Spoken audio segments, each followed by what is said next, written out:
Hello, my name is Fraser Simons. This is my channel Springboard Thought. Today I'm going to talk about the third week of my reading experience in the read-along that Sina from Beating Around the Books has organized in her Discord. I'll leave the announcement video below just like the other 2 weeks. I highly recommend that you check it out, and you can still join, especially if you're a fast reader or something like that. You could catch up fairly quickly. I will preface this too with saying that I did not consume the Appendix B springboard that was in the 10th chapter or 11th chapter. I think this is chapters 11 through 13 that I've consumed. So if you have read all the poetry and you notice I'm missing some context or something like that, please let me know either in the Discord or below in the comments or something and mark it spoilers. I just don't like particularly reading poetry because I just don't know how to be critical about reading it or even consume it in a way that makes it resonate with me. I'm a very visual thinker, or like to hear the sort of musicality or the delivery being quite proper for the poetry, and even if I read it out loud myself, I never seem to get to that point. So the only time I like poetry is generally spoken word. So, and there's a lot of them in this appendix. It's like probably 9 to 12 poems per page, multiple pages. So I just couldn't do it. Otherwise, let's pick up from where we left off. Navidson in the house, in his labyrinth, essentially, had found the two men, one of whom was severely injured and shot by Holloway. We pick up with him hauling them to the stairs, which, if you remember, was rapidly changed. It was sort of elongating or truncating depending on the person who is navigating it. And in this case, when they get to the actual stairwell, there's been few communications between Tom, his brother, and Navidson, who are twins. And what ends up happening is Navidson assumes that Tom has left. He has like debilitating kind of fear of the stairs and the dark and this whole situation.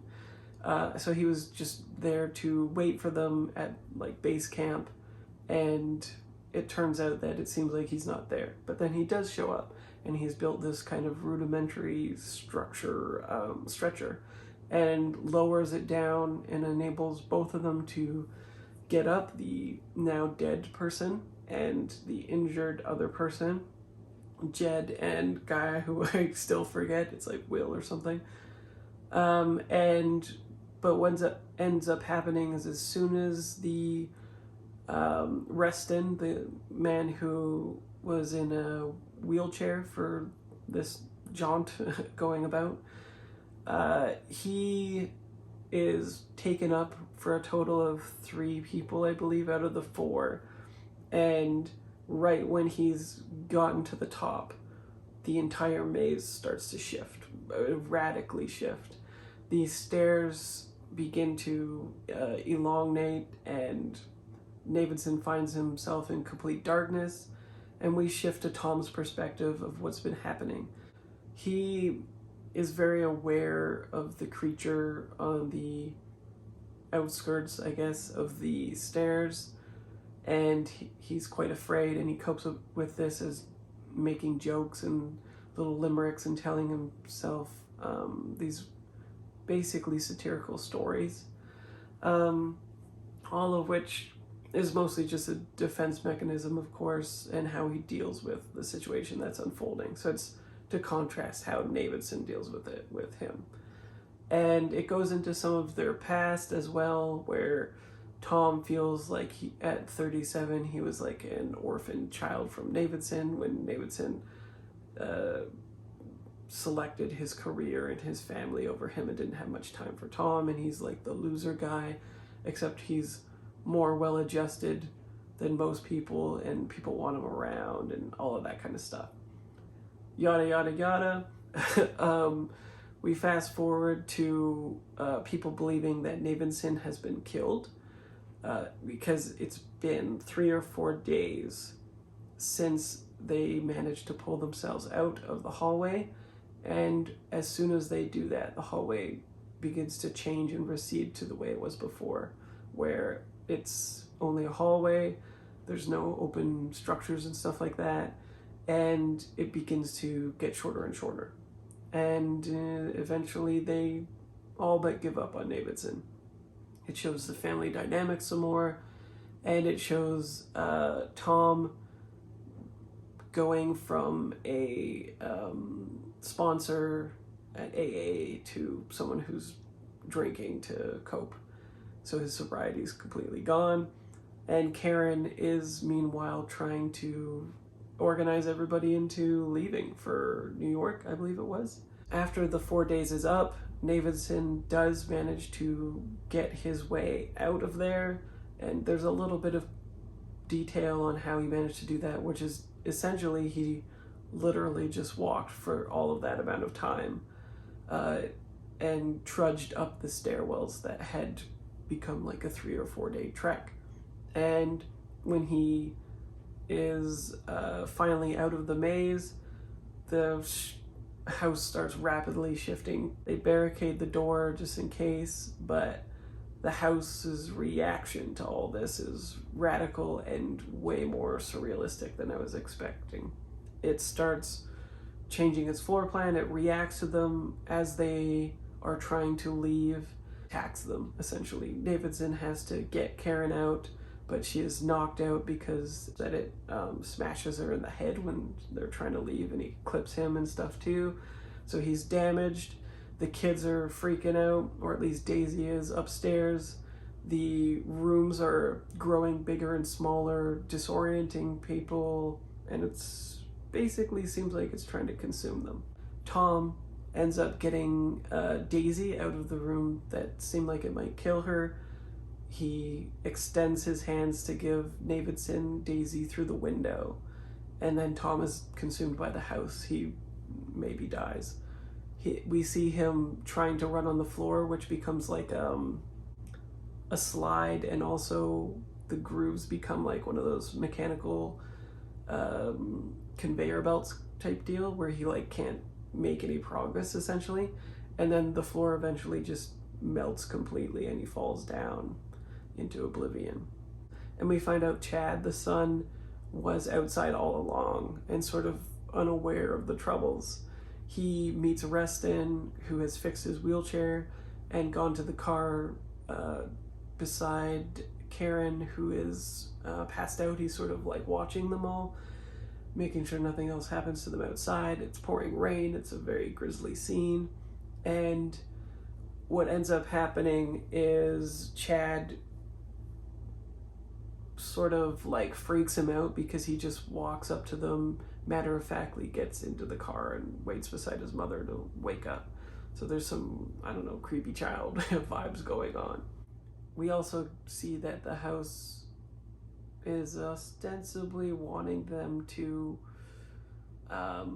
it might be reacting to the fact that they have barricaded the door because there's a knock on the door before all this wild stuff happens, and they don't answer it, and then things seem to escalate from there.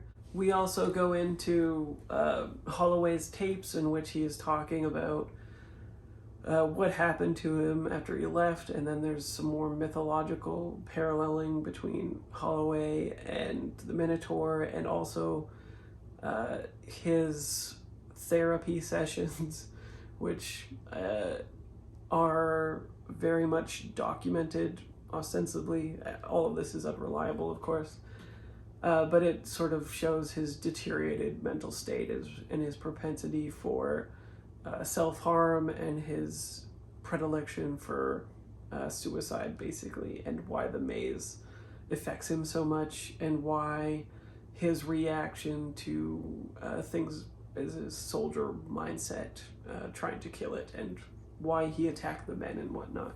So that was also a little bit interesting, but I think a little bit of a foregone conclusion somewhat as well. When we switch to Johnny, however, there's more of the using sex to obfuscate what is happening, but he's also much more upfront about being colonized by the book, pretty much overtly.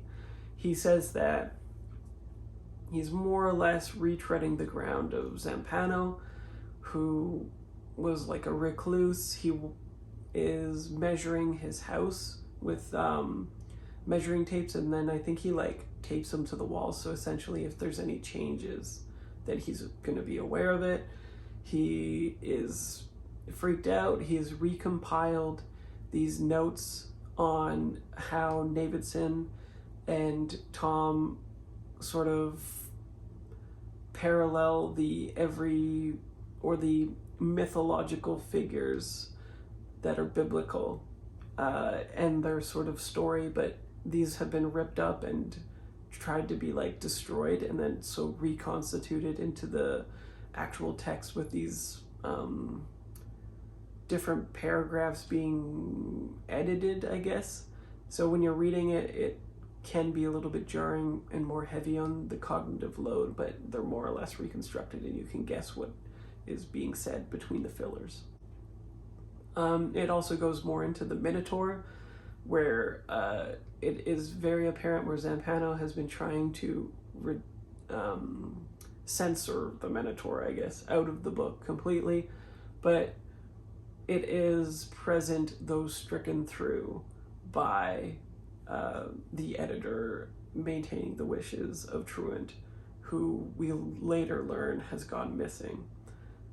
And his intrusions into the fiction begin again in earnest. Whereas before, I remember I said that he had sort of like regressed, and I wondered if he had even going to show up again at all. He does, and his story gets expounded on quite a bit again. The paragraphs become even more full, like full pages on of this weird formatting happening again. And what I mean is it's not justified between the lines like some of the other formatting. We go into split 2-column sections for some of it as well. And there's again this note from Truant saying that he feels like he's being sort of colonized about what's happening. And he doesn't know exactly how he is going to, I don't know, do battle, I guess, with the house and push back on the same thing that happened to Zampano. So there's a lot of sections here. This is the Minotaur sections I was talking about. There's a thought here by Johnny. He tries to escape his invention night, week after week, month after month, to continue building the very thing responsible for his incarceration. There's some pushback to the notion that, or my notion that the house is in particular the construct or colonized construct of Navidson, including his trauma. But it actually isn't that much of a pushback, and I think still less interesting than my own reading and interpretation. These are sections that are blocked out and reconstructed by Truant, so if I sound like I'm missing words, it's because I am. Deprived of light, change in temperature, any sense of time, the individual begins to create his own sensory blank, and depending on the duration of his day, begins to project more and more of blank personality on those bare walls and vacant hallways. In Holloway's case, the house, as well as everything inside it, became an extension of himself. Example, Jed and Wax. It was Wax, not Will. Became the psychological demons responsible for his failures. Thus, his first act to shoot Wax is in fact the beginning of a nearly operatic blank. There again is this notion that the people within the maze are constructing the maze as is their sort of like psychological profile, but I think it doesn't preclude my reading, because someone else navigating that kind of liminal space still seems like they would be having the same sensory perceptions of the maze regardless of where it came from, and it had to have come from somewhere, is my point. So because we know that the house existed as a normal house previous to the couple entering and setting down roots, the colonization, we know that the maze literally came out of existence because of those people occupying that space. And then it was expanded upon in their settling in or their colonization or whatever, as it made space for them, literally.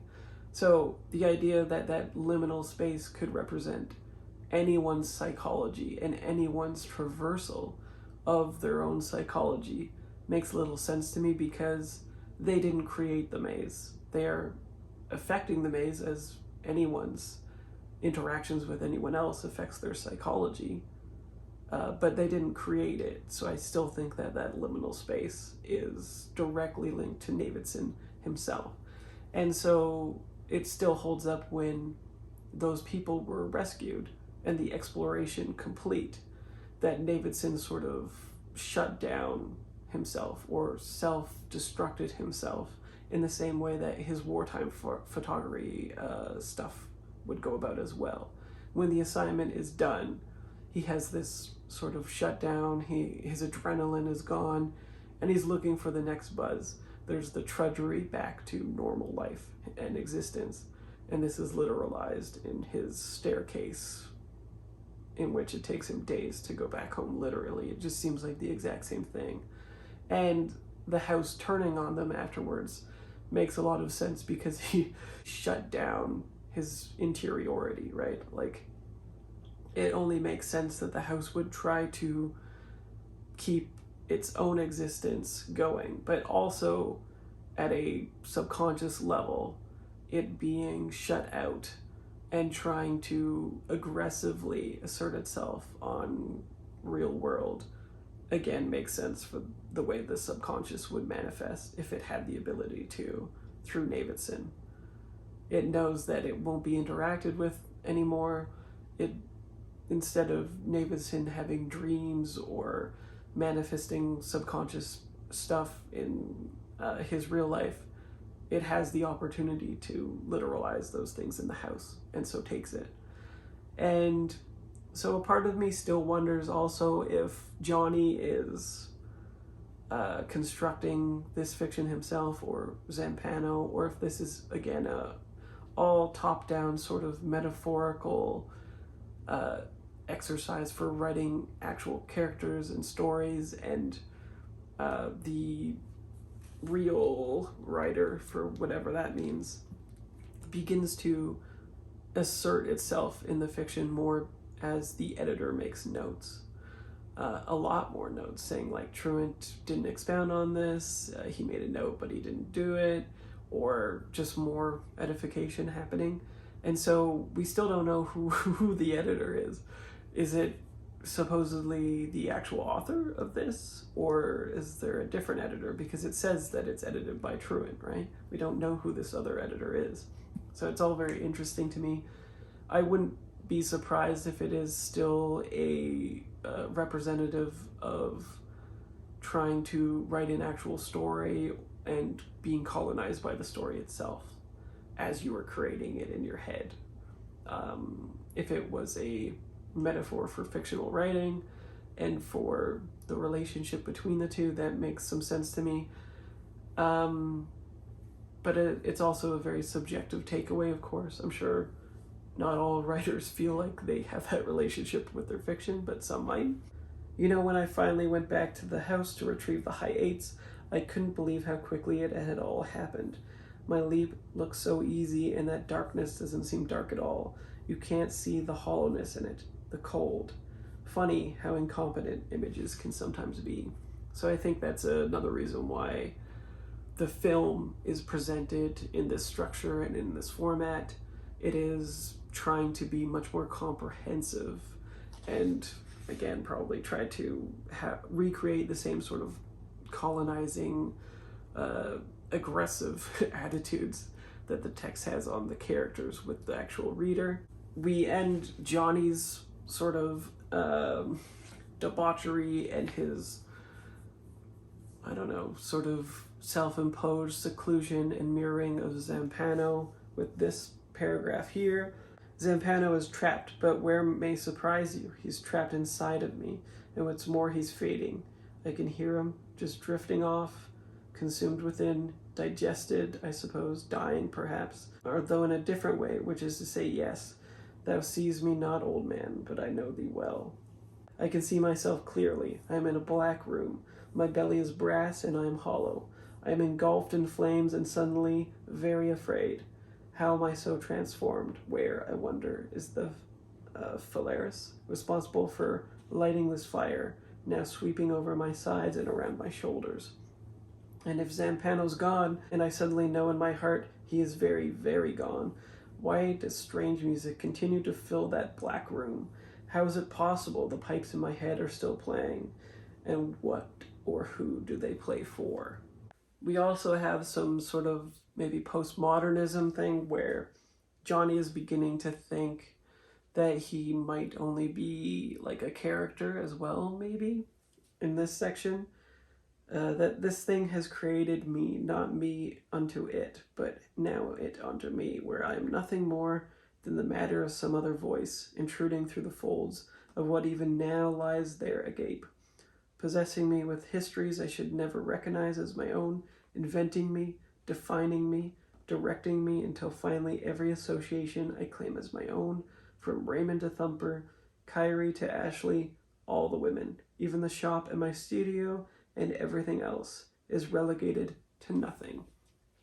So if that seems to sort of point again to my belief that this is like a meta component to it that might be all about writing and how our relationship to the things that we read colonize us or possess us or live on in our minds as a sort of entity or beast of its own that takes over us and lives in us, basically, as a maybe parasitical type relationship. There's also some digressions into Johnny telling the story of the Senegalese, no, Haitian man, in the Alaskan shipping thing, which is alluded to in the Whalestoe letters, which I talked about before, so won't go into.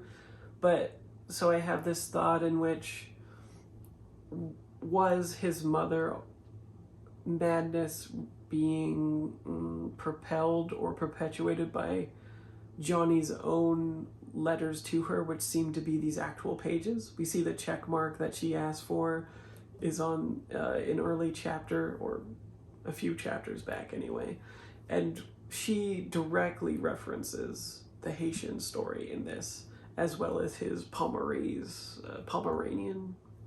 a dog, that was ostensibly anyway killed by a woman that he had met at a bar. It was dead or dying on the side of the road. He wants to rescue it, but the woman convinces him that her environment is better for it. When she drives away, Truant describes her throwing the dog out at such great force that its like head is concaved in and whatnot. And so this is like another very surrealistic thing, and feels like it parallels his relationship to all women, where he feels very like lost and like he needs a relationship that's maternal from them, but then all he knows how to do with them is interact with them as sex objects, and any other space that they not intrude but interact with him in his life seems to be a very destructive force. And that sort of triggers his trauma regarding his mother. But I'm very interested to see if perhaps the things that were contributing to his mother's madness is these very stories that he's been telling her, right?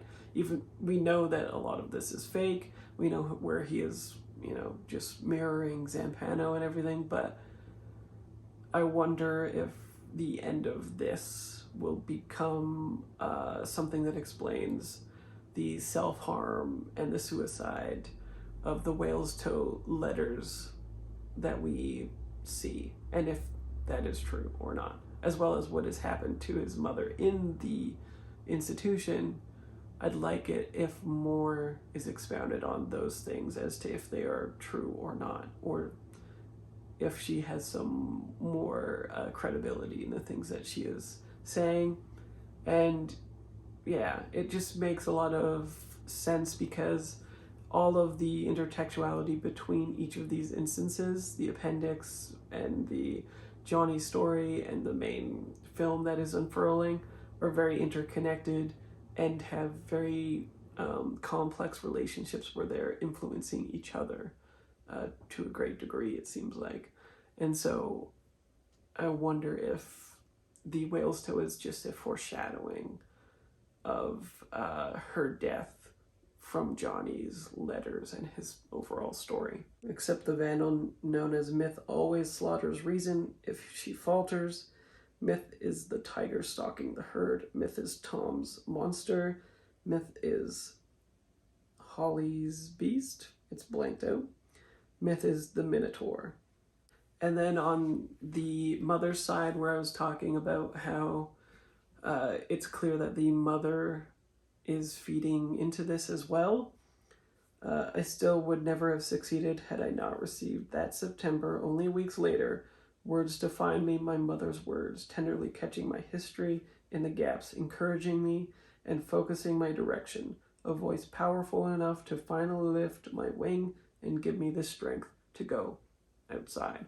So we definitely know that these Whalestoe letters are like around the same time as Johnny's story unfolding, even though it seemed like it was suggesting that the Whalestoe's letter was much more previous, I guess, than Johnny's story, or at least it intimated that to me. It does cover a whole lot of Johnny's years, of course, but I still assumed that when the mother died, it was well before Johnny had begun writing. And so if they are in tandem, then the foreshadowing works kind of a lot better, I think. And again, suggests this sort of sticky, dark end. And I think that's it. If you have any questions or want to interact with me, of course, you're free to do so. And like I said, if you know about the poetry and it interacts with this section in some way, definitely let me know as well, but mark it spoilers. And otherwise, you'll see me next week for the up to page 450-ish, I guess, of this read-along.